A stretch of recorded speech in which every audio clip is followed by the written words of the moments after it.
Hello বন্ধুরা, আশা করি আপনারা সকলে ভালোই আছেন। আমি সন্দীপ, সিভিল ইনফরমেশন বাংলার পক্ষ থেকে সকলকে স্বাগত জানাই। তো আজকের বিষয়, একটা সিঁড়ি তৈরি করতে গেলে মিনিমাম কতটুকু জায়গা দরকার। তো এখানে একটা সিঁড়ির ছবি দেখতে পাচ্ছেন, মানে যেটাকে প্ল্যান বলা হয়।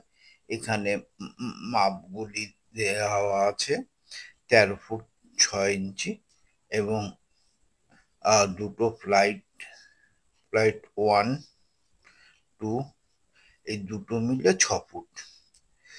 তো এবার উম, এই জায়গাগুলি আমি এখানে 13.5 ফুট করলাম কেন?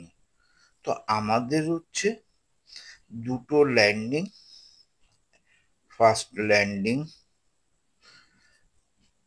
এটা হচ্ছে সেকেন্ড ল্যান্ডিং।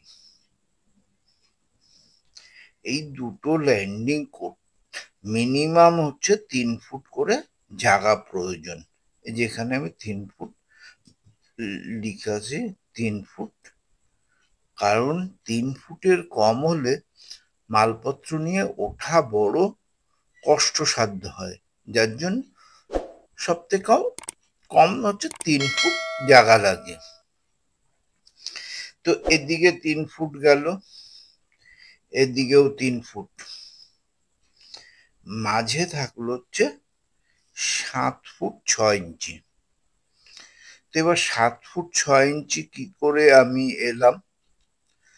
তো একটা সাধারণ বাড়ির হাইট হয়, উচ্চতা হয় 10 ফুট, 10 ফুট 0 ইঞ্চি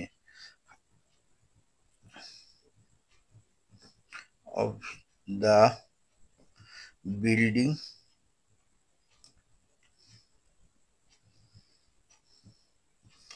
হচ্ছে 10 ফুট 0 ইঞ্চি। তাহলে এই 10 ফুট হাইট উঠতে গেলে আমাদের কতগুলি ট্রেড রাইজার লাগে?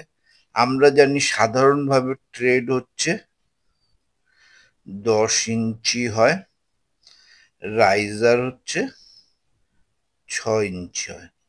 তো আমরা হচ্ছে তাহলে আমাদের কতগুলি রাইজার লাগবে?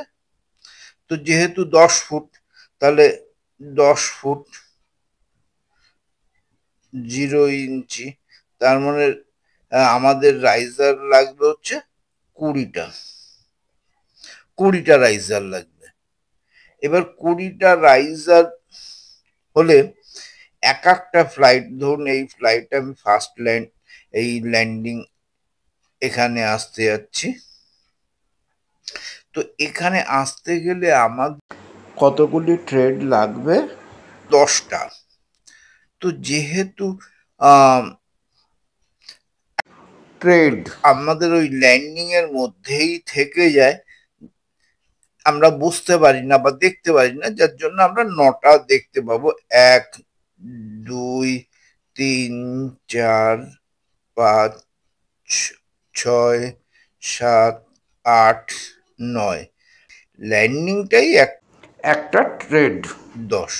তো এটা আমরা দেখতে পাই না বলে বাদ দিলাম। তাহলে আমাদের 9টা। এক একটা ট্রেড কত? 10 ইঞ্চি। তাহলে ট্রেড 10 ইঞ্চি গুণ 9 সমান সমান 90 ইঞ্চি। এবার ফুটে ভাগ করলে কত হচ্ছে? 7 × 12 = 84, অবশিষ্ট 6 ইঞ্চি। তাহলে হচ্ছে এই 7 ফুট 6 ইঞ্চি। তাহলে আমাদের 9টা ট্রেড করতে গেলে 7.5 ফুট জায়গা, দুপাশের ল্যান্ডিং, 3, 3, 6 ফুট। তাহলে বোঝা গেল যে একটা সিঁড়ি তৈরি করতে গেলে 13.5 ফুট বাই 6 ফুট জায়গা প্রয়োজন। এবার আপনার মনে হতে পারে, হ্যাঁ অনেক বাড়িতে তো দেখেছি এর থেকেও কম জায়গাতে আছে। হ্যাঁ, থাকতে পারে, কিন্তু সেই সিঁড়ি দিয়ে যাতায়াতের পক্ষে খুব সমস্যা হয় এবং যে কোনো মুহূর্তে বিপদ হতে পারে। কেমন বিপদ? ধরুন আপনি এইখানে পা রেখে রেখে উঠছেন, এবার এইটা যদি আপনার 10-এর জায়গায় 7 ইঞ্চি হয়, 7 ইঞ্চি হলো, তাহলে কি হবে, আপনি স্টেপিংটা ঠিকভাবে করতে পারবেন না, পায়ের কিছুটা অংশ বেরিয়ে থাকবে, বিপদের সম্ভাবনা থাকে। যার জন্য মিনিমাম এই এরিয়াটা হলে সুষ্ঠুভাবে চলার মতন একটা সিঁড়ি তৈরি করা যায়। আশা করি বোঝা যাচ্ছে। ভালো লাগলে লাইক করবেন, শেয়ার করবেন, চ্যানেলে প্রথমবার হলে সাবস্ক্রাইব করবেন, যদি মনে কোনো সংশয় থাকে কমেন্ট করবেন। ধন্যবাদ ভিডিওটি পুরো দেখার জন্য।